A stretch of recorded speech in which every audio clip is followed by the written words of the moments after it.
علی کو نہیں مانتا اس کا رسول کو مولا ماننا کوئی فائدہ نہیں دے سکتا۔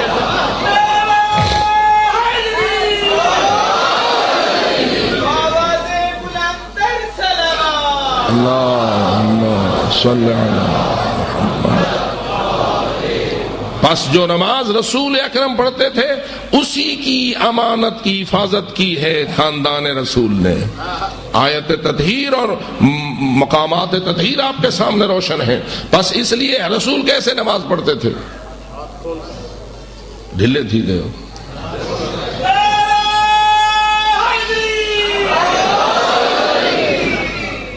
اگرچہ کہ آج مسلمانوں کی اکثریت ہاتھ باندھتی ہے، مسلمانوں کی اکثریت ہاتھ باندھتی ہے، اس کے باوجود بھی آپ یہ کہیں گے کہ رسول ہاتھ کھول کر پڑھتے تھے۔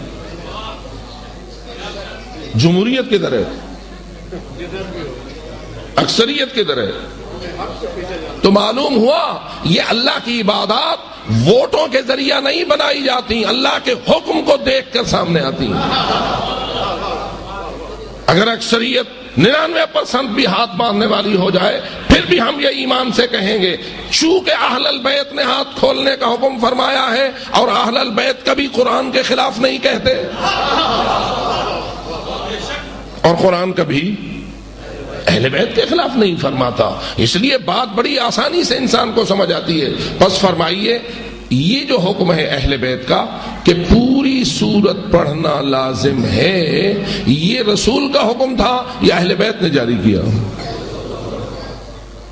جی البتہ یہ فرق واضح رہے، نماز واجب کا حکم اور ہے، نماز نافلہ کا حکم۔ نماز نافلہ میں ہمارے ہاں بھی اجازت ہے، بالکل دوسری صورت نہ پڑھو تو بھی تمہارے لیے اجازت ہے، پوری صورت پڑھ دو تو بھی تمہارے لیے اجازت ہے، اور اگر کچھ آیتیں پڑھ دو تو بھی تمہارے لیے اجازت ہے۔ یعنی اگر نماز نافلہ میں آپ فقط سورہ فاتحہ پڑھ کے رکوع میں چلے جائیں تو آپ کی جائز ہے۔ تو نماز نافلہ ہوتی ہے جی کہاں رہتی ہے؟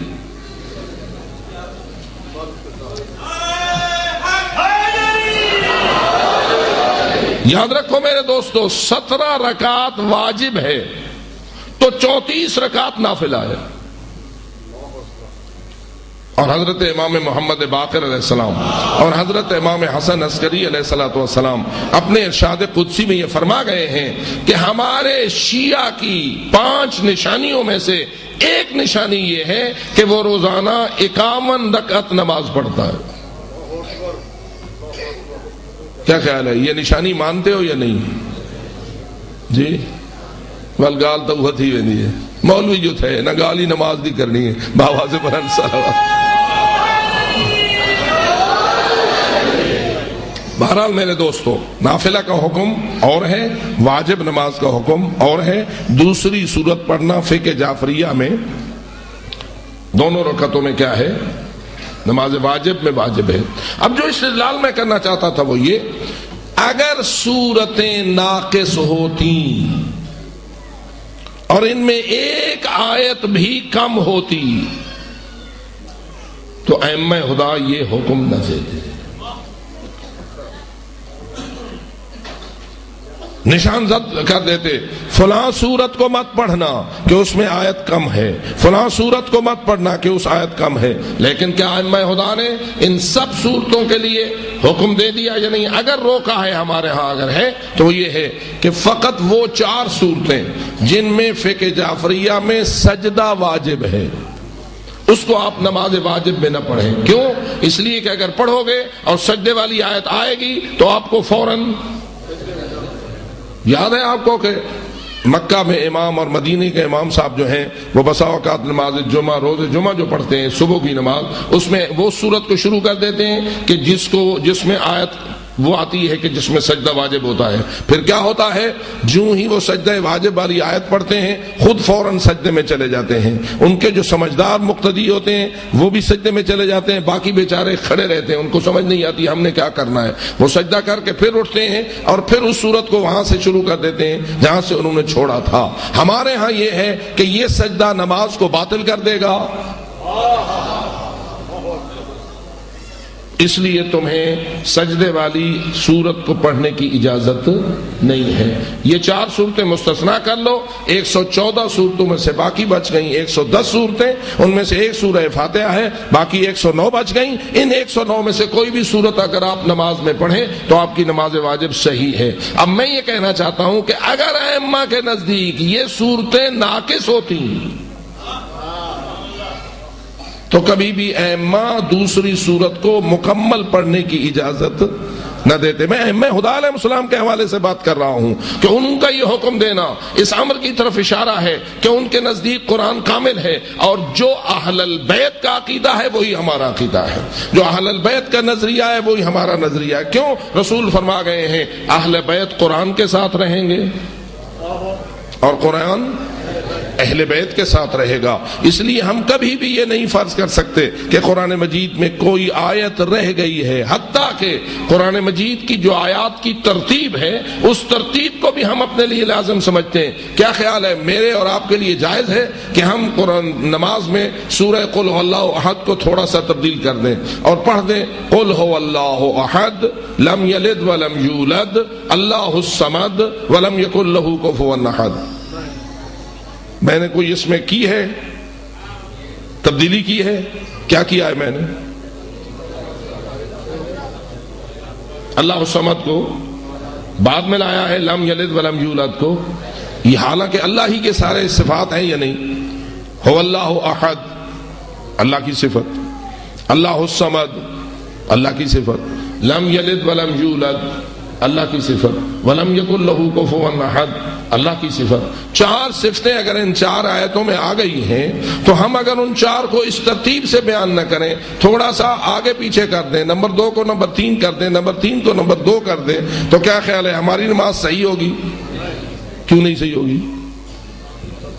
اس لیے کہ اس ترتیب پر بھی قرآن کو ماننا لازم ہے کہ جو ترتیب آیات الہیہ میں موجود ہے اس ترتیب میں بھی گڑبڑ کرنے کی کسی کو کوئی اجازت نہیں ہے. اگرچہ کہ مفہوم کے اعتبار سے تو کہا جا سکتا ہے کہہ دو وہ اللہ ایک ہے، اللہ لم یلد ولم یولد ہے، اللہ صمد ہے، اللہ لم یکن له کفوا احد ہے. بے شک مفہوم تو وہی ہے، نمبر تو وہی ہیں، لیکن چونکہ میں نے اگلی آیت کو پچھلی اور پچھلی کو اگلی بنا دیا اس لیے اللہ نے کہا نکل جا، تیری نماز مجھے منظور نہیں ہے. تو کون ہے میری نماز کی قرآن کی آیتوں میں آگے پیچھے کرنے والا؟ تجھے آگے پیچھے کرنے کی اجازت نہیں ہے تو اپنی مرضی کیسے تو داخل کر سکتا ہے نماز میں؟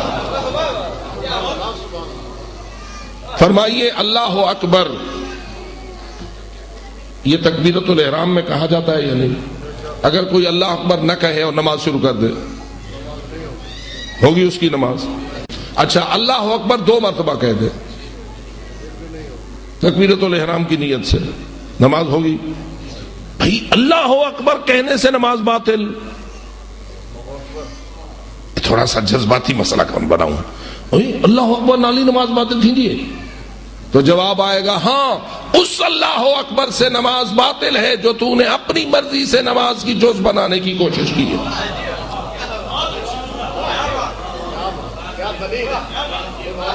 اس لیے کہ عبادت نام ہے معبود کی مرضی کا، عبادت عبد کی اپنی مرضی کا نام نہیں ہے. عبد ہے وہ، تو کہتا جا میں مانتا جاؤں گا. اور کتنا عظیم ہے یہ جملہ امیر المومنین کا کہ فرماتے ہیں کفا بی عزا ان اکون لک عبدا وکفا بی فخرا ان تکون لی ربا انت کما احب فاجعلنی کما تحب. علی کہہ رہے ہیں اے اللہ میری عزت کے لیے کافی ہے کہ میں تیرا عبد ہوں، اور میرے فخر کے لیے کافی ہے کہ تو میرا رب ہے. میں نے تو تجھے ایسا رب پایا ہے جیسا میں پسند کرتا ہوں، تو بھی مجھے ایسا ہی عبد بنا جیسا تو پسند کرتا ہے. فرمائیے علی اپنی مرضیوں سے عبادت بناتے ہیں یا اللہ کی مرضیوں سے؟ پس علی بھی پابند مرضی خدا ہے، اور علی جتنا پابند مرضی خدا ہے اتنا ہی اس کا رتبہ بلند ہے. اور اس پوری کائنات الہی میں سوائے محمد مصطفیٰ کے اور کوئی نہیں کہ جو علی کے برابر ہو. محمد مصطفیٰ کے سامنے تو علی کہتے ہیں انا عبد من عبید محمد، آپ کے تو غلاموں میں سے میں ایک غلام ہوں. پس غلام اور سردار کا رتبہ آپس میں ہے محمد و علی کا، لیکن اگر علی کو باقی کائنات کے حوالے سے دیکھو تو ساری کائنات اپنے تمام فضائل و مناقب اور اپنے تمام صفات خاصہ، ملائکہ بھی اس میں ہیں، جنات بھی ہیں، انسان بھی ہیں، انبیاء بھی ہیں، رسول بھی ہیں، ولی بھی ہیں، سارے ائمہ خدا ہیں، لیکن علی تنہا علی ہے.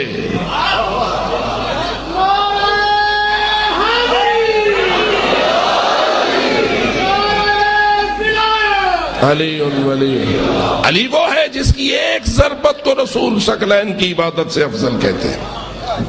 بس اس لیے میرے محترم دوستو، علی ہی علی ہے، علی لاسانی ہے، علی کا کوئی شریک نہیں ہے ان کے فضائل و مناقب میں. لیکن علی علی ہونے کے باوجود وہ ہے کہ جس کو بنانے والا، علی کو بنانے والا وہ اللہ ہے. بس اللہ کو بھی ماننا چاہیے، جو علی کو جتنا مانتا ہے اتنا اس سے زیادہ اسے اللہ کو ماننا پڑے گا. کیوں؟ علی کو مانے، علی کو خالق کو نہ مانے. وہ کون ہے جس نے علی کو علی بنایا ہے؟ علی خود بخود علی بن گئے؟ لوگوں نے مل کے علی بنایا، ووٹ ملے علی کو. اور عجیب چیز ہے، ووٹ کسی اور طرف جا رہے تھے، فضیلت علی کی طرف جا رہی تھی.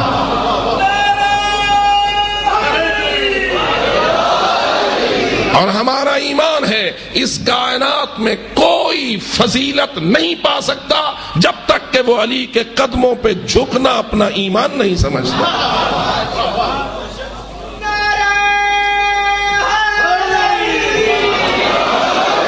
بس عزیزان من، اس نقطے کو مد نظر رکھیے. اور آج کی گفتگو کا میرا خلاصہ یہ ہے کہ ہمارے تشیع، ہمارے مذہب اہل بیت، ہماری فقہ جعفریہ میں ہم سب کا یہ ایمان ہے کہ قرآن یہی ہے، بسم اللہ سے لے کے والناس تک کامل قرآن ہے.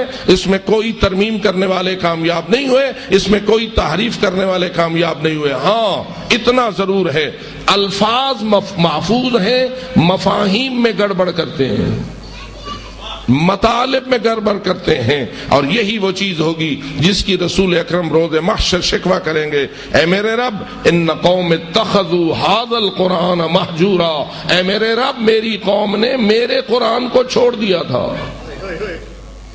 کیا خیال ہے، آج کل حافظ زیادہ ہیں یا پرانے زمانے میں؟ آج کل تلاوت زیادہ ہے یا پرانے زمانے میں؟ جی تلاوت بھی بڑھ گئی، حافظ بھی بڑھ گئے، سب کچھ. لیکن پھر بھی رسول شکوہ کر رہے ہیں کہ میری قوم نے میرے قرآن کو مہجور بنا دیا، میری قوم نے میرے قرآن کو چھوڑ دیا. کہاں چھوڑ دیا، کیسے چھوڑ دیا؟ تو جواب یہ ہے جیسے اہل البیت کو چھوڑ دیا ایسے ہی. بلکہ حق یہ ہے، جس نے اہل بیت کو چھوڑا اس نے قرآن کو چھوڑا، جس نے قرآن کو چھوڑا اس نے اہل بیت کو چھوڑا. لیکن یاد رکھے، قرآن اور اہل بیت کبھی ایک دوسرے کو نہیں چھوڑیں گے. جو اہل بیت کو چھوڑے گا اس نے قرآن کو چھوڑ دیا، اور جو قرآن کو چھوڑے گا اس نے اہل البیت کو چھوڑ دیا. یہی دو گراں قدر میراث ہیں سید الانبیاء حضرت جناب محمد مصطفیٰ صلی اللہ علیہ وآلہ وسلم کی. اور قرآن مجید پر ہمارا کامل ایمان ہے. اور میں پوری وضاحت اور پورے یقین اور پورے اعلان کے ساتھ پوری دنیا تک یہ آواز پہنچانا چاہتا ہوں کہ ہمارے خلاف اگر کسی کے ذہن میں یہ اتہام اور الزام ہے تو وہ ان الزام لگانے والوں کی گردن کاٹے، ہمیں نہ کاٹے. اس لیے کہ جھوٹ کل بھی جھوٹ تھا، آج بھی جھوٹ ہے اور ہمیشہ جھوٹ رہے گا. وَنَجْعَلْ لَعْنَةَ اللَّهِ عَلَى الْكَاذِبِينَ، ہم اور اللہ سے کہتے ہیں اللہ جو جھوٹ بولتے ہیں ان پر تو اپنی لعنت خود نازل فرما. تو عزیزان من یاد رکھو، قرآن کا وہ نظام ہے جس کو بچانے کے لیے امام حسین مدینہ چھوڑ رہے ہیں.